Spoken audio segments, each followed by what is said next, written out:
নমস্কার বন্ধুরা, এটা কি বলো তো? এটা হচ্ছে মূলো। মূলো এটা সবাই জানে, কিন্তু এটা আমি শুনেছি এটার নাম নাকি সাদা মূলো বলে বা পৌষা মূলো বলে, মানে পৌষ মাসে মূলোটা পাওয়া যায়।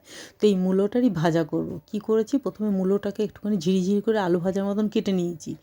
আর এটাকে কেটে নেওয়ার পর না, এটাকে নুন আর হলুদ দিয়ে কিছুক্ষণ মাখিয়ে রাখবে।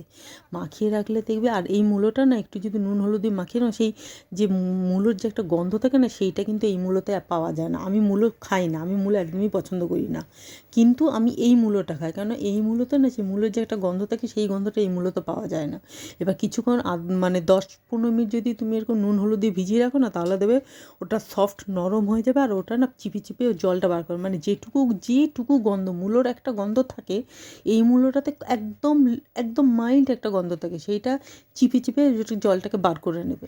এবার কড়াইয়ের মধ্যে সর্ষের তেল আর একটুখানি শুকনো লঙ্কা আর একটুখানি গোটা সর্ষে ফোড়ন দিয়েছি। ফোড়ন দেওয়ার পর ওই যে মূলোটাকে মানে চিপে জল বার করে রেখেছি, সেই মূলোটা এখানে ভাজা ভাজা করতে হবে।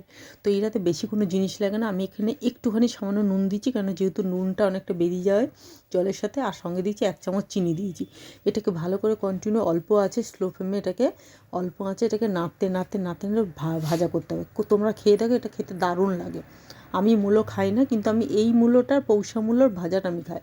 আর এটা যে পৌষা মূলো আমি জানতামও না। রেসিপিটা কেমন লাগলো একটু জানি।